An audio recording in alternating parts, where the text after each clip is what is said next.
10.1 प्रस्तावना। नर्मदा बचाओ आंदोलन NBA और टेरी बांध इन बड़े बींधों के निर्माण के विरुद्ध अहिंसात्मक संघर्ष के दो मुख्य उदाहरण हैं। उन्होंने अपने जन आंदोलनों में बहुत बड़ी संख्या में लोगों को सम्मिलित करके उपवास और विरोध प्रदर्शन करने का गांधीवादी तरीका अपनाया था। ऐसे विरोधी का मुख्य कारण बांध निर्माण के विरुद्ध मात्र आंदोलन नहीं है, इसमें उन लोगों का पुनर्वास शामिल है जो इस प्रक्रिया में अपनी भूमि और मूल्यवान संपत्ति जीते हैं। बीमों के लिए मुख्य रूप से स्थानीय लोग विस्थापित होते हैं जिनकी आजीविका प्राकृतिक परिवेश में निकटता से जुड़ी होती है। विशाल बांध उस दृष्टि से बहुत बड़ा खतरा प्रस्तुत करते हैं और बहुधा संबंधित समुदायों द्वारा इसका विरोध किया जाता है। लक्ष्य और उद्देश्य। इस इकाई को पढ़ने के बाद आप विशाल बांध के माध्यम से स्वतंत्रता प्राप्ति के बाद के युग की योजना और विकास को समझा सकेंगे। नर्मदा और टिहरी बीघों के मामलों की जान सकेंगे। स्थानीय समुदाय की आजीविका पर इन विशाल बीओ का प्रभाव की समीक्षा कर सकेंगे और विशाल बांधों के निर्माण के विरुद्ध अहिंसात्मक संघर्ष के उद्देश्य समझ सकेंगे। 10.2 बांध निर्माण।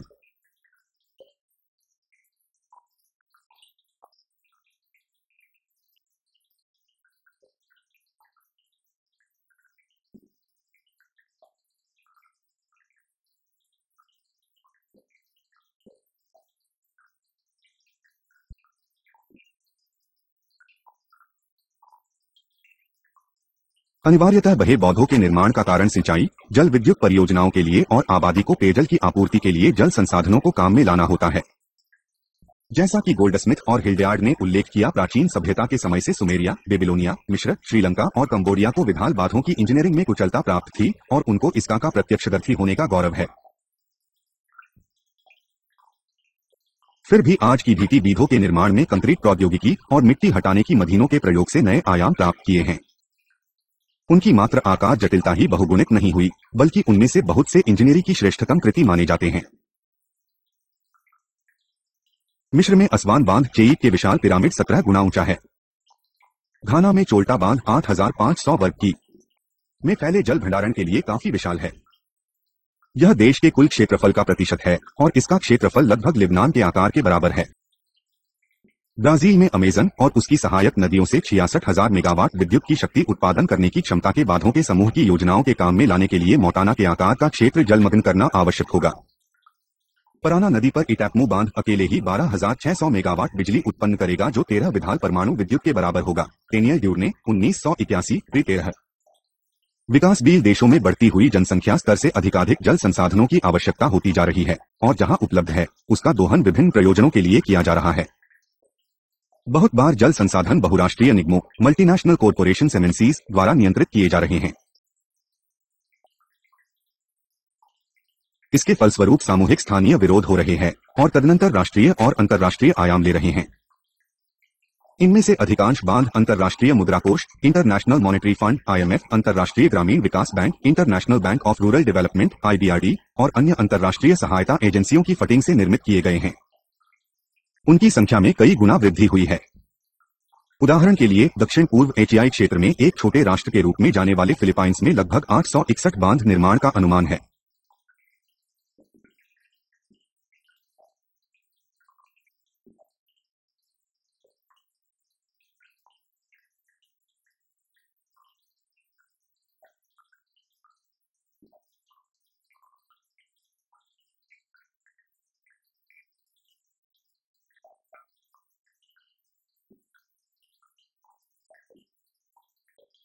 इनमें से अधिकांश बांध अंतर्राष्ट्रीय मुद्रा कोष, इंटरनेशनल मॉनेटरी फंड IMF, अंतर्राष्ट्रीय ग्रामीण विकास bank, international bank of rural development IBRD और अन्य अंतर्राष्ट्रीय सहायता एजेंसियों की फंडिंग से निर्मित किए गए हैं। उनकी संख्या में कई गुना वृद्धि हुई है। उदाहरण के लिए दक्षिण पूर्व एशियाई क्षेत्र में एक छोटे राष्ट्र के रूप में जाने वाले फिलीपाइंस में लगभग 861 बांध निर्माण का अनुमान है। बहुत सी जाल विकास परियोजनाएं जल संसाधनों की बेहतर उपलब्धता, बाढ़ों के निवारण, मृदा अपरदन में कमी और अपशिष्ट के उन्मूलन से मानव जाति के जीवन में सुधार का वचन देती हैं। उन्हें राष्ट्रीय विरासत और प्रतिष्ठा के महत्वपूर्ण प्रतीकों के रूप में रोजगार के स्रोतों, जल विद्युत परियोजनाओं के माध्यम से आर्थिक विकास के साधन के रूप में और प्रमुख सिंचाई स्रोतों के रूप में देखी जाती है। बांधों का स्पष्ट प्रयोजन बड़ी नदियों को काम में लाना है और हमारे देश के सूखा तथा बाढ़ से त्रस्त लोगों को उनकी कठिनाइयों से बाहर लाना था और अस्थायी रूप से रोजगार देना, सर्वोपरि सिंचाई सुविधाएं उपलब्ध कराना था। Vijay Paranjpe, jam R B jammed in major jammer 1981 प्री। 21 जल विद्युत परियोजनाओं को लागत प्रभावी कीमत पर ऊर्जा के स्रोतों के रूप में माना गया है और सिंचाई परियोजनाओं को किसान समुदाय और प्रणाली के लिए सबसे अधिक उत्पादनकारी उपायों के रूप में देखा गया है। विकासशील देशों में से अधिकांश ने सन 1940 के दशक के उत्तरार्ध में और सन 1960 के दशक के प्रारंभ में स्वतंत्रता प्राप्ति की थी। उन्होंने बड़े बांधी के निर्माण की परियोजनाएं आरंभ की तथा विकास के पथ में बड़े अपने लोगों को बेहतर जीवन स्तर देने के लिए विकसित राष्ट्रों में अपने प्रतिपक्षों के साथ कदम आगे बढ़ा सके। 10 फरवरी 2001 भारत में बांध निर्माण। 10 फरवरी 2001 भारत में बांध निर्माण। भारत में ब्रिटिश शासन के अंतकाल तक देश ने बड़े बांधों का निर्माण और प्रचालन देखा है, जिनकी संख्या 80 से अधिक थी। इन्हें मुख्य रूप से अकाल का सामना करने के लिए बनाया गया था, जिससे राष्ट्र बार बार आक्रांत होता था। वे निर्माण की कम लागत पर विचार करते हुए और बहुत कम संख्या होने के कारण अभी भी व्यवहार्य है, परंतु स्वातंत्र्योत्तर काल में उनकी संख्या में वृद्धि होती रही और उन्हें प्रतीक स्मारकों के रूप में देखा गया। उस समय के दौरान बनाए गए कुछ बीपी में हीराकुंड, दामोदर और भाखड़ा नांगल बांध शामिल हैं। बांध निर्माण व्यय के लिए विशाल राशि की आवश्यकता होती है और बाद में योजना आयोग ने इन प्रतीक स्मारकों को बहुत महत्व दिया है। साथ ही निर्माण के बाद बहुत से बांधों में विभिन्न राज्यों में बाढ़ की विभीषिका दिखाई और इस प्रकार बढ़ी परियोजनाओं के खतरों के प्रति लोगों की संवेदनशीलता स्पष्ट सामने आई है। कुछ नकारात्मक प्रभावों में निम्नलिखित शामिल हैं। 1. कृषि भूमि का विनाश। 2. उपजाऊ भूमि की लवण परतदार भूमि में बदलाव। 3. बांध और जलाशयों के निर्माण के लिए लोगों का उनके घरों से विस्थापन। 4. उनका सामाजिक और सांस्कृतिक जीवन नष्ट करना और उनके स्वास्थ्य को जोखिम में डालना। 5. भूकंपों के कारण भूमि की गंभीर क्षति और पेयजल की गुणवत्ता का बिखरना। और 6. परियोजनाओं के वास्तविक लाभभोगियों का खुलासा, बहुराष्ट्रीय निगम, उद्योग, अभिजात वर्ग और वे जो राजनीतिक वर्ग में है और जिन्होंने परियोजनाएं क्रियान्वित की है। गोल्डस्मिथ और हिल्डवार्ड, पू 14, खंड 1। 10.3 सामाजिक आर्थिक पारिस्थितिकी प्रभाव।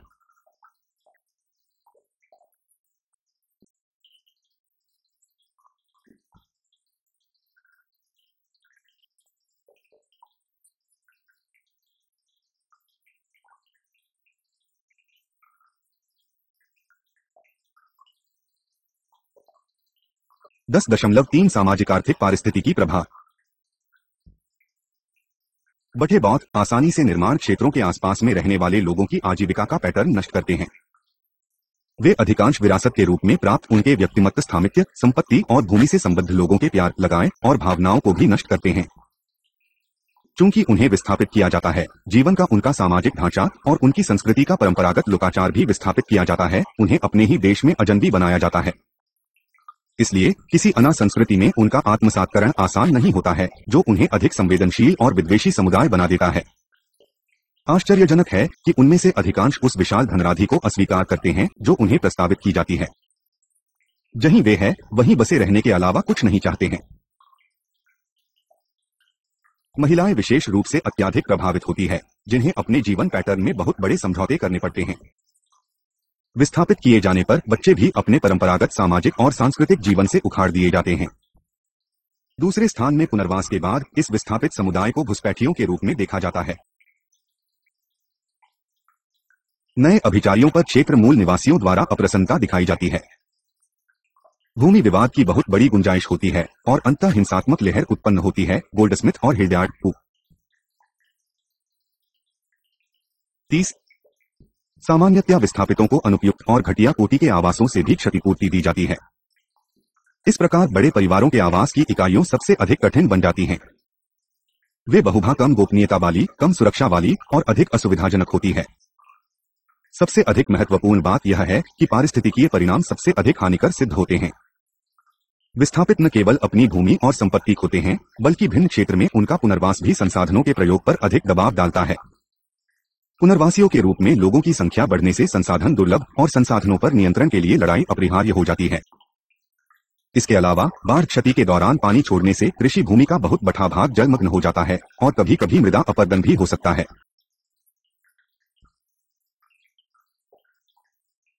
सबसे अधिक महत्वपूर्ण बात यह है कि पारिस्थितिकीय परिणाम सबसे अधिक हानिकर सिद्ध होते हैं। विस्थापित न केवल अपनी भूमि और संपत्ति खोते हैं, बल्कि भिन्न क्षेत्र में उनका पुनर्वास भी संसाधनों के प्रयोग पर अधिक दबाव डालता है। पुनर्वासियों के रूप में लोगों की संख्या बढ़ने से संसाधन दुर्लभ और संसाधनों पर नियंत्रण के लिए लड़ाई अपरिहार्य हो जाती है। इसके अलावा बाढ़ क्षति के दौरान पानी छोड़ने से कृषि भूमि का बहुत बड़ा भाग जलमग्न हो जाता है और कभी कभी मृदा अपरदन भी हो सकता है। इसके अलावा पुनर्वास, अधिवास और क्षतिपूर्ति की बहुत बड़ी मात्रा होती है, जिसका राज्य के कोष पर बहुत भारी दबाव पड़ता है। व्यय का पुनः आवंटन, अपर्याप्त क्षतिपूर्ति और घटिया भूमि के स्वामित्व अथवा नहीं, यह सभी का उच्च लागत के मामले हैं जो विविध निर्माण के कारण विस्थापन से जुड़े होते हैं। बहुधा शहरी क्षेत्र में स्थानांतरण लोगों को गंदी बस्तियों में रहने के लिए विवश करता है, जी उनके स्वस्थ रहन-सहन को गंभीर रूप से प्रभावित करता है। गोल्डस्मिथ और हिल्डियार्ड स्थिति का प्रेक्षण उपर्युक्त ढंग से इस प्रकार करते हैं कि वे अपनी परंपरागत संस्कृति और अपने समुदाय की सहायता से बचित उनमें से अधिकांश शहरों की ओर चले आते हैं। अब चिरपरिचित विपत्तियों की स्वतः पुनरावृत्ति होती है।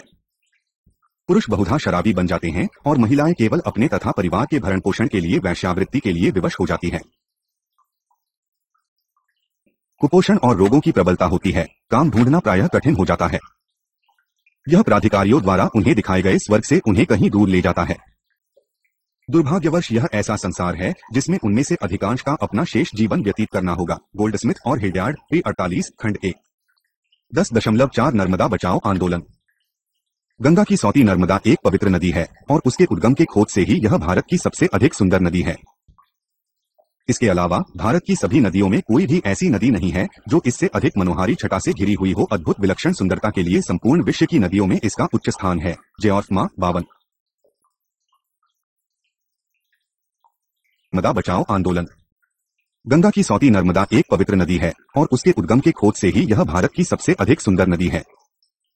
इसके अलावा भारत की सभी नदियों में कोई भी ऐसी नदी नहीं है जो इससे अधिक मनोहारी छटा से घिरी हुई हो। अद्भुत विलक्षण सुंदरता के लिए संपूर्ण विश्व की नदियों में इसका उच्च स्थान है। जॉर्ज 52। भारतीय प्रायद्वीप में पश्चिम की ओर बहती हुई सबसे विशाल नदियों में से नर्मदा नदी का उपर्युक्त विवरण है, जो मध्य प्रदेश के शाठोला जिले में अमरकंटक के पठार पर उत्पन्न होती है। यह मध्य प्रदेश, महाराष्ट्र, गुजरात और राजस्थान के कुछ भागों से बहती है। इसका मार्ग हरे भरे वनों, पर्वतीय कृषि क्षेत्रों और चट्टानी संकरीली घाटियों से होते हुए अरब सागर तक 1312 की लंबा रास्ता पार करती है। इसकी लगभग 41 सहायक नदियों हैं, जो तीन ओर से सतपुड़ा, विंध्य और मैकाल पर्वत श्रृंखलाओं से घिरे हुए हैं और चौथी ओर यह अरब सागर में विलीन होती है। इसके बेसिन में 1% गांव हैं, जिनमें मुख्यतः भी गौड़ बैगास जनजातियों और अन्य है, जिनका मुख्य व्यवसाय कृषि है। नर्मदा नदी का बेसिन उसकी प्राकृतिक संसाधनों में समृद्ध है। नर्मदा घाटी विकास परियोजना। भारत के योजनाकारी के अनुसार नर्मदा घाटी ऐसा पिछड़ा क्षेत्र है जिसमें सिंचाई सुविधाओं का अत्यंत अभाव है। खनिज और प्राकृतिक संसाधन अन्वेषित हैं। जल विद्युत उत्पादन अल्प प्रयुक्त है। आधारिक सुविधाएं निराधारजनक है। अल्प विकास के लक्षण जैसे कम विद्युत खपत, अल्प औद्योगिक गतिविधियां, धीमा शहरी विकास, औसत से कम कृषि उपज, आधुनिक चिकित्सा, शैक्षिक और बैंकिंग सुविधाओं का अभाव बहुत स्पष्ट थे। यद्यपि सन 1946 में इस परियोजना के बारे में सोचा गया था, परंतु जिन राज्यों से नदी का मार्ग जाता है वे जल उपयोग सिंचित किए जाने वाले क्षेत्र और जल की हिस्सेदारी में उलझे रहे।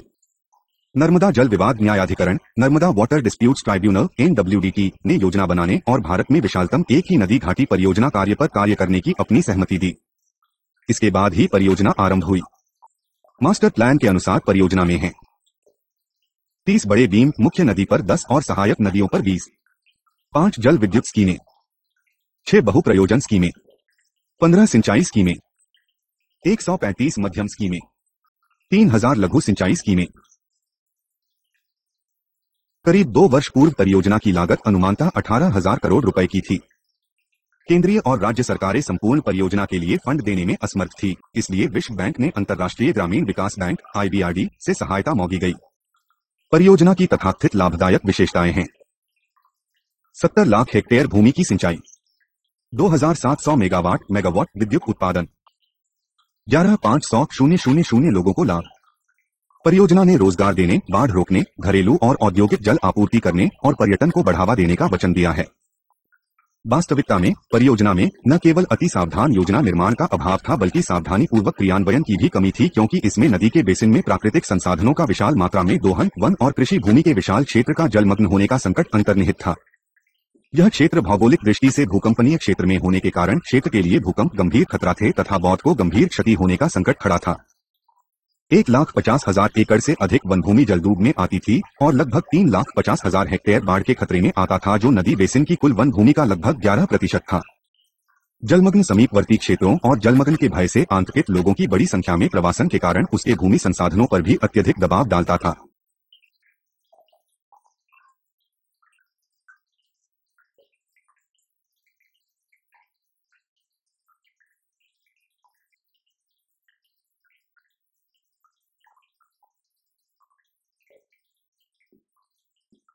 नर्मदा जल विवाद न्यायाधिकरण ने विस्थापित लोगों को उस भूमि के बदले जो उन्होंने खोई है उसके भुगतान का ध्यान रखने के लिए कुछ दिया निर्देश निर्धारित किए थे। यह पर्याप्त पुनर्वास अनुदान और बुनियादी सुविधाओं जैसे आवास स्थान, बच्चों के लिए प्राथमिक विद्यालय, स्वास्थ्य औषधालयों और परिवहन सुविधाओं की व्यवस्था की मांग करता था। दिशानिर्देशों में विस्थापितों के लिए भूमि अधिग्रहण का प्रावधान नहीं था और सरकार द्वारा दी गई पुनर्वास राशि से विस्थापितों को भूमि अर्जन का निर्देश देता था। इसने नए ग्रामों में बेरोजगारी और वैकल्पिक आय के अपर्याप्त स्रोत जैसी नई चुनौतियां खड़ी थी। पुनर्वास प्रयास एक राज्य से दूसरे राज्य में भिन्न भिन्न थे। गुजरात ने मध्य प्रदेश और महाराष्ट्र की तुलना में बेहतर क्षतिपूर्ति और पुनर्वास सुविधाएं प्रदान की थी। सुरक्षित आर्थिक भविष्य की कोई आशा न होने पर विस्थापितों ने अपने अधिकारों का दावा करने और न्याय सुनिश्चित करने के लिए नर्मदा बचाओ आंदोलन शुरू किया था। आंदोलन स्वातंत्र्योत्तर अवधि में विकास योजना के विरुद्ध सबसे लंबे संघर्षों में एक रहा है, जिसमें विस्थापितों के अधिकारों का दावा किया गया तथा ऐसे समुदायों के लिए पर्याप्त क्षतिपूर्ति पैकेज की मांग की गई है।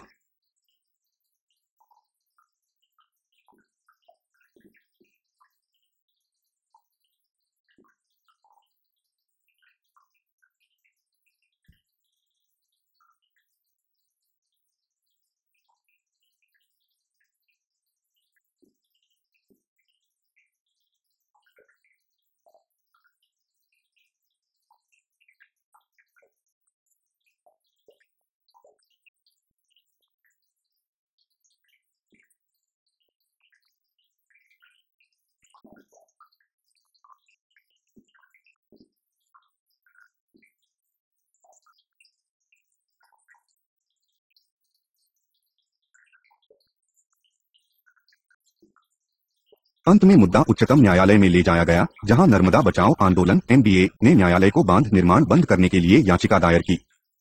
न्यायालय के प्रारंभिक आदेश नर्मदा बचाओ आंदोलन के प्रति अनुकूल था।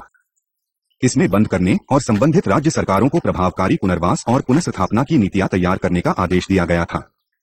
परंतु अनुवर्ती आदेशों ने बांध निर्माण की अनुमति प्रदान की, परंतु निश्चित शर्तों के साथ। संबंधित राज्यों में पुनर्वास के मुद्दों पर विचार करने के लिए तथा पुनर्वास की प्रक्रिया मिनीटर करने के लिए विकायत निवारण समितियां बनाई गई थी। सन 2000 में न्यायालय के आदेश में परियोजना यथासंभव तेजी से पूरा होने की संकल्पना की गई थी। इस प्रकार उसने एक सतर्क प्रेक्षक की भूमिका ग्रहण की।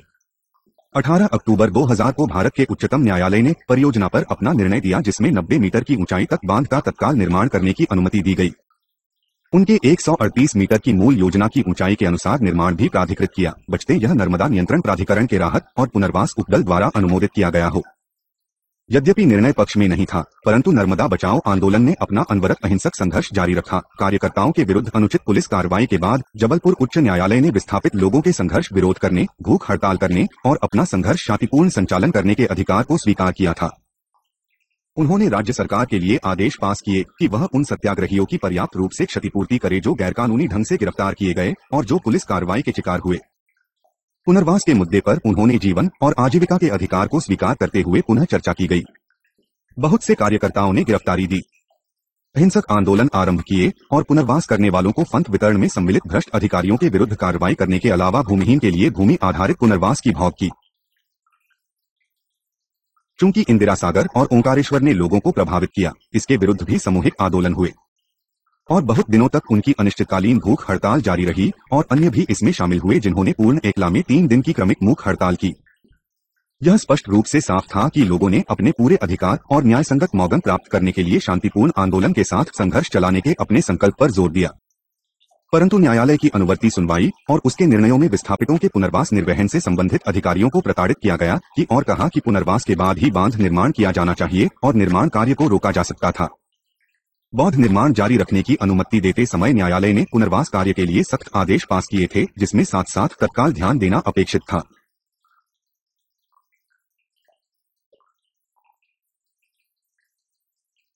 अपने अविराम अहिंसक आंदोलन के लिए नर्मदा बचाओ आंदोलन ने राइट लाइवलीहुड अवार्ड जीता है, जिसका उद्देश्य समाज को न्याय दिलाना था। आंदोलन ने जनजातीय क्षेत्रों में कुष्ठ रोगियों में अपनी सेवा के लिए सुपरिचित बाबा आमटे 1994 से 2008 की सक्रिय सहभागिता को भी देखा है। जैसा कि राइट लाइवलीहुड अवार्ड पैनल द्वारा नोट किया गया, विस्थापितों के लिए भूमि के मुद्दे राष्ट्रीय स्तर पर पुनर्वास नीति और विस्थापन के बिना विकास योजना राष्ट्रीय मुद्दे बन गए, क्योंकि नर्मदा बचाओ आंदोलन के हस्तक्षेप, नीति निर्माण प्रभावित करना और जन आंदोलन इस मुद्दे से जुड़ चुके थे। नर्मदा बचाओ आंदोलन कार्यपालिका, विधायिका और न्यायपालिका स्तर पर अपने बहुआयामी रणनीति में प्रभावकारी रहा है। बड़े बांधों के कारण विनाश तथा विस्थापन के विरुद्ध और प्रभावित लोगों, किसानों, श्रमिकों, मछुआरों और अन्य के अधिकारों के लिए आंदोलन कर रहा था। देखिए URA 10.5 टिहरी बांध। टिहरी बांध परियोजना 10.5 टिहरी बांध। टिहरी बांध परियोजना। टिहरी बीन परियोजना की संकल्पना बहुत पहले सन 1949 में की गई थी और इसे विश्व में सबसे अधिक ऊंचे बौद्धों में एक माना गया था। भारतीय भूवैज्ञानिक सर्वेक्षण की परियोजना रिपोर्ट ने सन 1969 में प्रेक्षण किया कि बौद्ध के तल के साथ लगभग 20 मीटर चौड़ा फॉल्ट ध्रश विद्यमान है। इस फॉल्ट क्षेत्र का उपचार बहुत महंगा होगा। जैन 1987-38। बीध स्थल भागीरथी नदी स्थल पर स्थित है। टिहरी शहर के समीप मागीरथी और मिलरजेगना नदियों के बीच का क्षेत्र उच्च भूकंपीय है और प्रात गंभीर मात्रा के भूकंपों का प्रवण क्षेत्र है, जो रिक्टर स्केल में 7 बिंदु तक के हो सकते हैं। जैसा कि एक प्रवर विधिवेत्ता और टिहरी बीन आंदोलन के अध्यक्ष द्वारा उल्लेख किया गया था कि भागीरथी नदी अपक्षणीय मार्ग का अनुसरण करती है और बौद्ध स्थल पर नवों में दुर्बल रूपांतरित विरचनाएं होती है। नदी घाटी मार्ग उसके स्लेटी पाथर से पहचान जाता है, जो गंभीर अपक्षणीय और विखंडनकारी हो सकते हैं। नदी घाटी मार्ग के उलानों के बाहरी आवरण में चट्टान, मुरमुरे और गंभीर दरारें हैं। जिन चट्टानों पर बीध बनाए जाने का प्रस्ताव है, वे अत्यधिक वितरित है और अवरुद्ध झील के 2.62 मिलियन एकड़ फीट पानी का भार सहन करने की संभावना कम ही है। बी सकलानी 1987 29। विजय पराजपीय बीध के ऐतिहासिक पक्ष को उजागर करते हुए संक्षेप कहते हैं कि बीध की ऊंचाई 2005 मीटर ऊंचा है, जो विश्व के 5 ऊंचे बांधों में से एक है। इसमें 3.22 मिलियन क्यूबक जल आ सकता है। जलाशय भागीरथी चाटी में 48 की तक और मिलंगना घाटी में 25 की तक 42.5 वर्ग की के फैलाव क्षेत्र में पानी फैलेगा। जलाशय से 2,70,000 हेक्टेयर भूमि की सिंचाई होने और 346 मेगावाट जल विद्युत के उत्पादन होने की आशा की गई है। टिहरी बांध में पावर हाउस में लगाए गए टरबाइनों की क्षमता 1000 मेगावाट जल विद्युत उत्पादन करने की है। बौद्ध में 400 मेगावाट जल विद्युत उत्पादन करने की अतिरिक्त क्षमता भी स्थापित होगी। इसके अलावा टिहरी बांध से दिल्ली को 500 क्यूसेक पेयजल की आपूर्ति होने की भी आया है। बीब से टिहरी शहर और उसके निकटवर्ती गांचों को पूरी तरह से तथा 72 अन्य ग्रामों को अधिक रूप से तथा लगभग 5200 हेक्टेयर भूमि को जलमग्न करेगा, जिसकी 1800 हेक्टेयर में खेती की जाती थी। ये सब जलाशय में की जाएंगे। अंत में बौद्ध के कारण 85,600 लोग विस्थापित हो जाएंगे। Paranjpe INTACH series 1988 5.23। भारतीय योजनाकारों ने क्षेत्र के उच्च भूकंपनीय संकटों को ध्यान में नहीं रखा और उस रिपोर्ट के मुख्य निष्कर्षों पर विश्वास किया जिसने बांध के निर्माण का समर्थन किया था।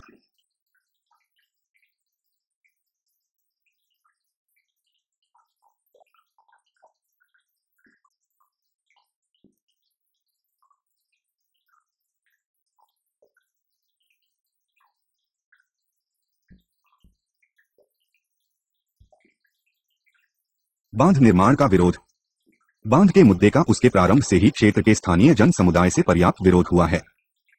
स्थानीय लोग न केवल नदी को पवित्र मानते हैं, बल्कि उस समीपवर्ती क्षेत्र को भी पवित्र मानते हैं जहां तक यह मार्ग बनाती है।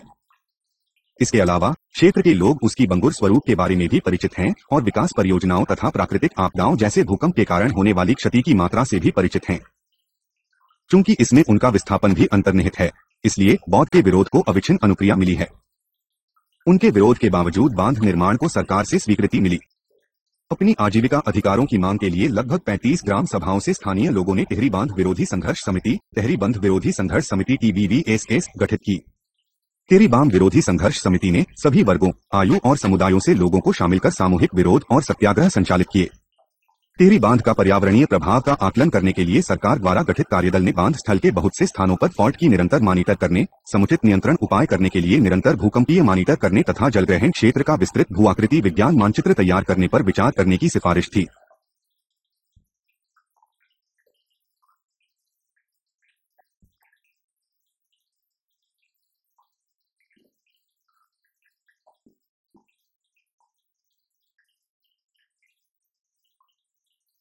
इसी बीच टिहरी बांध विरोधी संघर्ष समिति ने परियोजना की अव्यवहार्यता और अनुवर्ती जोखिमों के बारे में सरकार को अपना प्रतिवेदन देना जारी रखा। इसने सन 1985 में बांध निर्माण के निर्णय को चुनौती देते हुए उच्चतम न्यायालय में याचिका प्रस्तुत की। मुख्य तर्क थे कि भूकंपीय दृष्टि से सक्रिय और विवर्तनिक रूप से जोखिमी क्षेत्र में बनाए जाने वाले बांध के विफल होने की संभावना है और इसलिए एक गंगा नदी के अनुप्रवाह पर स्थित क्षेत्र के साथ मुनि की रेती, ऋषिकेश, हरिद्वार जैसे शहरों के लोगों की जान और माल को खतरा होगा। 2 बराज से जलाशय के प्रवेश मार्ग के ऊपरी भागीरथी नदी पर स्थित उत्तरकाशी जैसी बस्ती समाप्त हो जाएगी और 3 जलाशय के किनारे ढलानों पर विभिन्न स्थानों पर लोगों में असुरक्षा की भावना उत्पन्न होगी और इसलिए परियोजना संविधान के अधीन गारंटीशुदा जीवन के अधिकार को जोखिम में डालेगी। टिहरी बांध विरोधी संघर्ष समिति बनाम उत्तर प्रदेश राज्य 1986 और टिहरी बांध विरोधी संघर्ष समिति बनाम भारत संघ और अन्य के नाम से ज्ञात मामला भारत के उच्चतम न्यायालय में दायर किया गया था। टिहरी बांध विरोधी संघर्ष समिति ने सन 1985 में उच्चतम न्यायालय में याचिका को असफल चुनौती दी। उच्चतम न्यायालय द्वारा मामले में सीमित जांच के बाद सन 1990 में याचिका अस्वीकृत की गई। टिहरी परियोजना पर्यावरण आकलन समिति द्वारा अस्वीकृत की गई, जिसने बांध निर्माण को बंद करने पर सर्वसम्मत से निर्णय लिया गया। परियोजना की व्यवहार्यता के बारे में खनन विभाग की राय पर निर्भर करने वाली केंद्रीय सरकार ने उच्चतम न्यायालय का संदेह दूर किया। इसे आगे अंतर्राष्ट्रीय ख्याति के एक भूकंप वैज्ञानिक के पास भेजा गया, जिन्होंने विशेषज्ञों की उच्चस्तरीय समिति की सिफारिशों पर पुनः बल दिया। इन्हें बांध के अंतर्राष्ट्रीय अनुभव, पद्धति और डिजाइन के अनुसार पाया था। अंततः परियोजना स्वीकृत की गई और स्वतंत्र भूकंप विज्ञानी रिपोर्ट के बाद इसे अंतिम रूप दिया गया। अक्टूबर 1991 में रिक्टर स्केल पर 6.1 बिंदु का भूकंप गढ़वाल क्षेत्र में आया, जिसमें लगभग 2000 लोग मारे गए तथा टिहरी, उत्तरकाशी और चमौली के क्षेत्र की क्षति हुई। इससे परियोजना की सुरक्षा पर वाद विवाद आरंभ हुआ, यद्यपि बांध को क्षति नहीं हुई। 14 दिसंबर 1991 को पर्यावरण कार्यकर्ता सुंदरलाल बहुगुणा के नेतृत्व में 5000 लोगों ने काम पूरी तरह से रोक दिया। अगस्त 1995 में सरकार ने बीर स्थान पर निर्माण कार्य पुनः आरंभ किया। देखिए URL http://coe/msa.ac.in/tl.htm विस्थापितों का पुनर्यास। दुर्भाग्यवश राज्य की पुनर्वास नीति ने प्रतिभागी उपाय निश्चित किए। क्षतिपूर्ति के रूप में राधि न केवल अपर्याप्त थी बल्कि तदर्थ नियमों था निर्देशों या प्रशासनिक आदेशों के कारण पूरी तरह से ऐसी गलत गणना पर थी जो नीति निर्माताओं के लिए सुविधाजनक थी। यह नई भूमि खरीदने के लिए अत्यधिक अपर्याप्त थी। इसके अलावा भूमि का मूल्य कम आंका गया था और इस प्रकार सुगम पुनर्वास उपाय पृष्ठभूमि में आ गए। प्रशासन में विस्थापितों के प्रति संवेदनशीलता का अभाव था और विस्थापितों को अमानवीय दशाओं में रहने के लिए बाध्य होना पड़ा।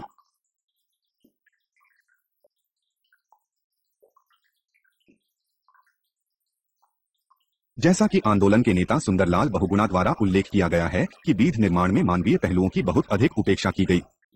जब मानवीय और सामाजिक पहलुओं को ध्यान में रखे बिना ऐसी परियोजनाओं को स्वीकृति दी जाती है जिन्हें वास्तव में मानव जीवन पर विचार करते समय उच्चतम प्राथमिकता दी जानी चाहिए, अन्यथा ऐसे निर्णय क्रम अमानवीय और आगे चलकर भविष्य में राष्ट्रीय हित के लिए हानिकर होते हैं। बहुगुणा 1987 प्री 35। टिहरी बांध विरोधी संघर्ष समिति ने पुनर्वास मामले में निम्नलिखित कमियों का उल्लेख किया। 1. क्षतिपूर्ति के रूप में आवंटित भूमि में निरावरण और भूमि कटाव की समस्या है। 2. ऐसे परिवार की परिभाषा अपर्याप्त ढंग से परिभाषित है जिन्हें तत्काल पुनर्वास की आवश्यकता है। 3. पुनर्वास के लिए निर्धारित राशि बढ़ाने के लिए प्राधिकारियों की ओर से अनिच्छा। 4. व्यक्तितः पूरे गाँव के बदले अलग अलग परिवारों के लिए भूमि। 5. अधिकारियों द्वारा विभाजन और अर्जन की नीति। 6. भूमिहीनों के लिए भूमि नीति की अनदेखी की गई और विस्थापितों को अपर्याप्त मौद्रिक क्षतिपूर्ति की गई। 7. प्रभावित लोगों की संख्या का त्रुटिपूर्ण आकलन।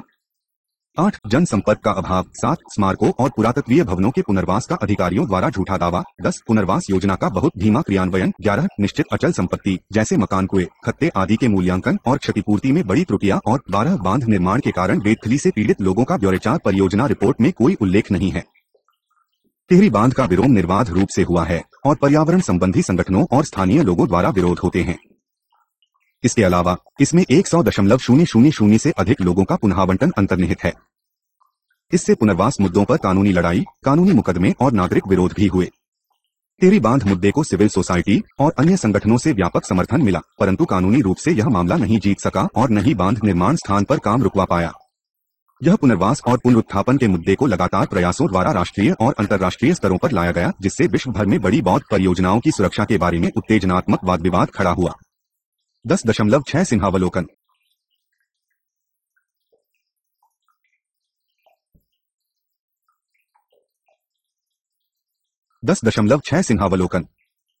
नर्मदा और टिहरी के मुद्दों में व्यवस्थात्मक त्रुटियां प्रतिबिंबित होती है, जो भारत और विदेश में विशाल बांध निर्माण कार्यों संबंधी विवेकपूर्ण योजना को प्रभावित करती है। वे संबंधित स्थानीय समुदायों की संवेदनशीलता के प्रति सरकारी अधिकारियों की उदासीनता को भी प्रतिबिंबित करते हैं। पर्याप्त विचार के बिना बांध निर्माण सर्वांगीण योजना और क्रियान्वयन की समग्र संरचना के लिए असीम खतरे खड़ी करती है। क्रियान्वित की जाने वाली कोई योजना के लिए संबंधित परियोजना के पक्ष विपक्ष का आकलन करने की आवश्यकता होती है। ये विशाल निर्माण उन समुदायों के सामाजिक, आर्थिक ताने बाने को गंभीर रूप से प्रभावित करते हैं जो प्रक्रिया में विस्थापित किए जाते हैं। वे न केवल अपने शालीन जीवन के अपने बुनियादी अधिकारों से संचित होते हैं, बल्कि नए अधिवासी क्षेत्रों में और उनके मूल निवासियों द्वारा उग्र व्यवहार के विकार भी होते हैं। इसके अलावा इसके लिए सिविल सोसाइटी और गैर सरकारी समूहों के प्रयास भी अपेक्षित हैं, जो इन समुदायों के मामलों को प्रभावी ढंग से उठा सके और परियोजनाओं पर पुनः विचार करने के लिए सरकारों को सूचित कर सके या दबाव डाल सकें। विश्व भर में विशाल जल विद्युत परियोजनाएं ग्लोबल वार्मिंग प्रक्रिया में लगातार योगदान कर रही हैं। उनमें विशाल कंक्रीट डीचे शामिल है, जो प्राचीन स्वरूप को बाधित करती हैं और संबंधित क्षेत्रीय की मंगुर पारिस्थितिकी को क्षति पहुंचाती है। स्थानीय लोगों की चिंता पर विचार किया जाना आवश्यक है और उन्हें समुचित रूप से क्षतिपूर्ति की जानी चाहिए जहां विशाल विस्थापन हो। अहिंसक आंदोलन राज्य संगठनों को प्रभावी ढंग से दृढ़ संदेश देते हैं, परंतु बहुधा उन्हें दबाया जाता है। राज्य को अपने लोगों को आगे अधिक क्षति कम करने के लिए संवेदनशील भूमिका निभानी चाहिए। उन्हें समुदाय प्रधान दृष्टिकोण अपनाना चाहिए और स्थानीय लोगों का अपने संसाधनों पर अधिकार होना चाहिए। कोई भी परियोजना तब तक सफल नहीं हो सकती है जब तक स्थानीय समुदायों को विश्वास में नहीं लिया जाता है और उन्हें अपनी बुनियादी आजीविका के अधिकार प्रयोग करने के लिए शक्ति नहीं दी जाती है। बीन के ये मुद्दे केवल पारिस्थितिकीय मुद्दे नहीं हैं। उनका हमारे दैनिक जीवन से जटिल संबंध है और अधिकांश हमारी आजीविका का मार्ग निर्धारित करते हैं।